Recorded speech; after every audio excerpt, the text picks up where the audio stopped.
Shout out to Elam Al Sabin on Patreon for 20 months of support. Get weekly goods, tutorial files, mockups, templates, items from my store, and more, as well as supporting the free tutorials on this channel. Check out my Patreon in the description below. What's up guys, Quezzy or Noah here bringing you guys another tutorial. Today I'm going to be covering some volume builder text in Cinema 4D. It's basically like this layering effect to kind of give it texture or make it erode or like grow, have like growths on it. So I'm not sure what this video is going to be called, but it's basically dealing with the volume builder and some cool effects you can do with it. I'm going to be showing you how to do this on text, but you can of course do it on objects. I always like to do the text because it's a little more difficult than objects. It's basically the same, but there's like an extra step, so I want to show you guys that step. Also, you can animate it, so tons of things you can do here. Hopefully I cover a little bit on the animation side of things towards the end. A couple things I'm going to be using for this are one, my Light Studio, which I use for all my Cinema 4D stuff, and two, a couple materials from my newest materials pack, which is the V8 pack. So you can get both of those in my store individually or together in the Everything pack, which is everything in my store discounted. You can also download them on my Patreon page if you are a $15 tier member, or you could just download this project file on my Patreon for a $5 tier member. But if you're not willing to do that, at 100 likes on this video, I'll also put the download to the file in the description for everyone. So be sure to like the video. Also, while you're at it, be sure to subscribe. I'm trying to do weekly videos, so any support there would be awesome. And why not subscribe? You can always unsubscribe later. So be sure to subscribe and let's go ahead and get into it. So this is what we're going to be creating. You can also create objects like these posters that I created, which I might cover in a Skillshare class. I'm not sure yet. If you guys would like to see that, be sure to let me know in the comments. But the ones from the posters have a little more detail going on, a little more layering. This is a little less, but let me go ahead and open up my Light Studio and start from scratch with you guys. I'm going to delete all of this. And let's go ahead, first thing, go to MoGraph, MoText, and go to Display Shading Lines. And now I'm in a camera, but I'm not going to really use this camera view. I'm actually going to just rotate off to the side and go from here. So you want to be able to see at least 3 sides, so I can see the side, the front, the side, and a little bit of the top. In that MoText then, I'm just going to go straight down the column here. So let's go 45 on the depth. You could do bigger, it's up to you. Subdivision, we want 5 at least, which will add these lines on the sides of our text, which is what we want. The text, I'm going to make Cinema 4D, C4D, up to you what you guys do. I'm going to skip the font real quick so I can center this in the middle and then adjust my camera a little better. And then the font I'm going to use is just going to be Admissy Display SSI. Nice thick bold font, which should look good for this. And maybe we zoom in a little bit. Very nice. Let's go down and make the intermediate points subdivided and go to the caps and set the caps type to regular grid and bump down the size to maybe a 7 or something a little smaller. And that covers our text, so you can see we have a bunch of lines going on, which is what we want, and we can go to the display and turn them off, go back to shading. You want to set your text up so you don't have to make any changes, by the way, because we're going to make it into an object and you won't be able to change anything. Now it's a little annoying, but be sure to make a copy of your text so you have one in case you have to redo this. Be sure to hide that copy and go to the new one, press C on the keyboard, open up a couple of these folders, go to the one with the NURBS in it, right click, select children and press C on the keyboard, right click, connect objects and delete, and now you have one object here and we can delete all these pointless nulls. And we have our object to get started with. By the way, apologies for any background noise you guys hear. There's some like water going on and some fans and different things working down here where I am. But hopefully it doesn't pick up too much and I can edit it out. But anyways, with the text object selected, press Alt and hold, go to your volume builder, get one of those, keep holding Alt and then go to your volume mesher. Now, if you don't have those options, you might have to get a newer version of Cinema 4D because I believe this came from R20, R21, something around there. So if you have earlier versions, this might not be there. Also, it might be in 19 or something. I forget when it was first introduced. It's relatively new though, so keep that in mind. Go to the volume builder, add a smooth here, which is something you'll need, and everything you add to the volume builder will have to go below the smooth. Just remember that. I always forget it and I'll probably forget it at some point here. Go to the voxel size, make it 1, And 1 is actually what I rendered at and what I worked at, but you might want to knock this down to 0.2 before you render. But when you're working, you would need it 1 or above, to be honest, because it really slows down your machine. So you don't want to have to be waiting 5 minutes in between making one input change. So keep it at a pretty high size so you can actually edit it. And then before you render, you can bump it down. Operator, you could also make a median to, I think that will speed it up. I'm not exactly sure. I think it would speed up the whole process, but I'm fine keeping it at Gaussian. And now we can get into creating the effect. So basically we're going to be adding things to the volume builder, and there's a ton of ways you could do this.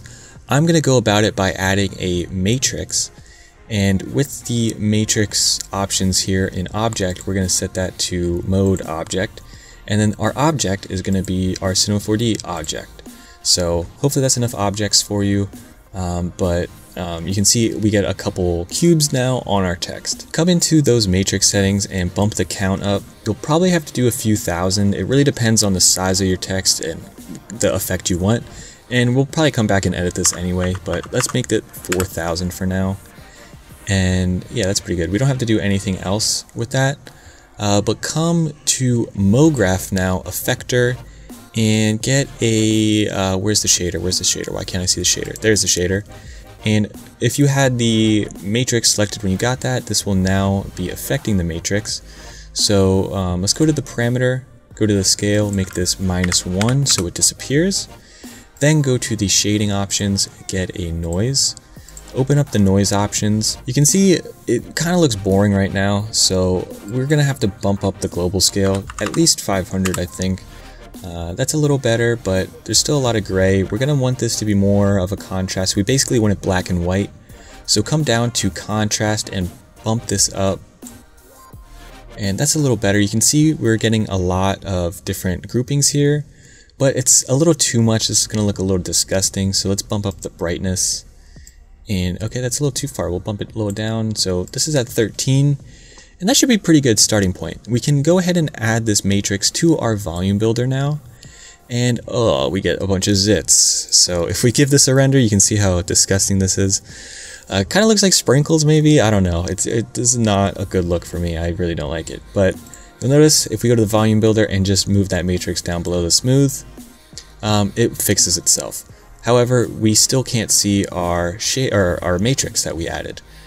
We should have bumps going on here, and we don't. So in the volume builder with the matrix selected, be sure to check particle size and then bump that particle size up to something like 10. And now we get some bumps. Now we're getting a more organic, kind of like rocky textured look, which is really, really cool. And you can see this form is pretty nice. I'm pretty happy with this. I might go to the shader and bump the scale up slightly, maybe 700. Yeah, that's awesome. I like that. And another thing you can do is if we press play on the timeline, nothing would happen from frame to frame. But if you come to animation and make that speed 1 and then the looping period 4, and you play this, you'll get a different result for every frame, and then you can animate it, which is really cool. Of course, if you have more animation skills than me, which you probably do, you could do a lot more with that, but that's just something to keep in mind if you are kind of inexperienced like I tend to be when it comes to animation. I'm going to go ahead and grab my materials now. So I'm using this clean materials, this clean metal silver 6, I think. And I'm going to grab one of these colored ones. We'll grab a green metal. Let's go to my abstract materials, grab one of these fairy ones, and cool, we're set up. So I'm actually going to add this green material to the volume builder, and I'm going to select the mesher and the shader, press Alt-G to put them in a null. And you can name these. I'm going to go ahead and name this green. You can name them whatever or not name them, up to you, but we're going to make a copy of this, and this one's going to be called base. And I named it bay, but it's base. And let's bring that below. You don't have to bring it below, but I like to do it to keep it like in Photoshop terms, like whatever's below should be below, and whatever's like more visible should be on top. Like if you use Photoshop, you know what I mean. But we're gonna go to the base and the green, open them both up. The green though, we're gonna actually come in and delete. Actually, we're not gonna delete. I always worry about deleting the objects where the matrix is on, so we're just gonna hide it with the stoplight and then go into the matrix, or go into the volume builder and uncheck that object. So basically the Cinema 4D text is not visible in this builder, but it is in this one, and this one we're actually going to make the metal material. You notice that you can't see any difference because these are exactly the same, and that's fine for now. I actually want to show you something real quick before we change that. Also, you'll notice I put my materials in the wrong place. These have to go up. Okay, now they work. But go to this base shader, go to the volume builder, and instead of a union, we want to subtract. And what that will do is subtract from our text, and it kind of gives it a really cool look. So wherever the green is, it looks like it's kind of wearing away the text on the gray part, which I think is really a cool look. So you can see that's a pretty cool look, but I'm going to change it up. I'm not going to use the same shader. I'm actually going to come in and make this a Voronoi 1. And let's bump up the global scale to maybe 1000, and we're going to have to bump the brightness up a bit, maybe 20. And you can see that deteriorates other spots. And actually, I'm not feeling the 1000 global scale. Maybe we go to 500. And yeah, now we get like a Swiss cheese looking thing. And yeah, I'm kind of cool with that. I like it. I like these big dents. By the way, at this stage, we could start messing with the matrix count. So if we come into the matrix, I'm going to hold command and press both of them. If you add more, it will get smoother, but the differences might not even be noticeable sometimes. So you can see I bumped that up to 10,000, and that made that really smooth. Like it's a lot better. Or I guess it depends. It's either a lot better or it ruins it. It depends on the look you're going for. For me, it kind of makes it, it's a little too much. So I'm going to bump this back down to maybe 5,000. So a slight increase. But you can feel free to mess with that. By the way, with that count, you could go on your timeline and maybe go, I'll go 52. And if you click the stopwatch or the keyframe, I always call it a stopwatch, but if you click the keyframe, so it's at your 5,000 or whatever number you have, and then go to 0, set it to 0, hit enter, and then click the orange circle. As you play through, it will add more of the volume builder to your animation, which in my case, it doesn't look very cool. I did a small animation test on this, and it kind of, it looks interesting, but it's nothing like, I have no practical use for it. But it's something there that you could really make a cool design with, or a cool animation with. Maybe you have it reveal the text and then disappear, or have it deteriorate the text away. There's some cool things you could do it if you're a better animator than me. So I just wanted to show that off for you guys, but let's go ahead and let me go back to frame. Let me just actually delete this keyframe. I don't want it. And let's go back to 0. Okay, I'm going to go ahead and duplicate the green null, and I'm going to show you one other thing you can do with the shader. So if you go to the shader and go to the parameter, check position, you can bump these up. So if we go 100 on the X, and we could add, I don't know, 75 on the Y. I don't know if I've really messed with the Y before. I think I did. But you can see we get this like splash, like liquidy effect going on.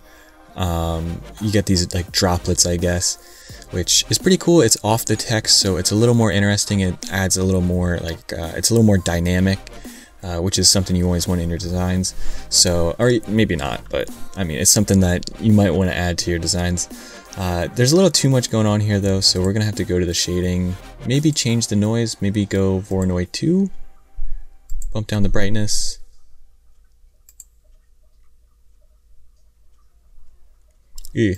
Set this to 0 real fast. Yeah, that's pretty cool. I'm gonna make the global scale on this guy 500. And yeah, that's pretty cool. You can see you get these droplets. Of course, you can experiment more with your shader to get different styles of this. For tutorial sake, I'm going to say that's pretty cool, and you guys kind of get the idea. Keep messing around with that if you'd like, but I'm going to go to the original green and duplicate that again. And this one I'm going to call color, and I'm going to replace the material with this like fairy tale material. And then we're going to go to the shader, and again, we're going to change it. So let's go ahead and select something else. Actually, let me get the little pictures. And what does this one look like? This one's a little wicked. Oh, okay, that's a little crazy. Let's maybe go to the volume builder and make the radius a little smaller to something like 5. Go back to the shader, open this up, increase the brightness a little bit. And you'll notice that the texture doesn't look too great right now. And that's an easy fix. If we just click the material, we can set it to flat, seamless, and then it should look a little bit more normal. And I like how subtle it is, but it could be a little bigger, so let's go to the radius and bump that up a little bit more. There we go. So yeah, this text looks pretty cool. It's very dependent on your shaders though, but I think this is pretty much the same setup I had before. Obviously I used different shaders. I'm not exactly sure what shaders I used. I didn't write them down or anything. But if this video hits 100 likes, you could download it and have exactly what I used. You'll just have to replace the objects with your text. But you can see this looks really cool. I'm really happy with this effect. You could continue to stack layers on top of this then and get more similar to what I was talking about before. You can see like something here has multiple layers and different textures, which is really cool. You want to add different textures in here to get different looks, and it's always a fun time. So I hope you guys enjoyed this tutorial. If you did, be sure to leave a like. Again, 100 likes, you can download this file. Also, be sure to subscribe. Like I said, I'm going to be doing weekly videos for the next few months, hopefully, so you don't want to miss out on that. You can always unsubscribe later, but there's some good ones coming out that you don't want to miss, especially if you're into Cinema 4D. Be sure to follow me on Twitter @Quezzy, where you can see updates and things that are coming and just my general work. Also follow me on Instagram, that's Quezzy. If you guys want to learn more, you can also check out my Skillshare. You get 2 weeks free with my link, and you can watch all my classes and then dip, and you're good. And also you'd support me there. But thank you guys for watching. I will see you in the next one. I hope you enjoyed. Peace.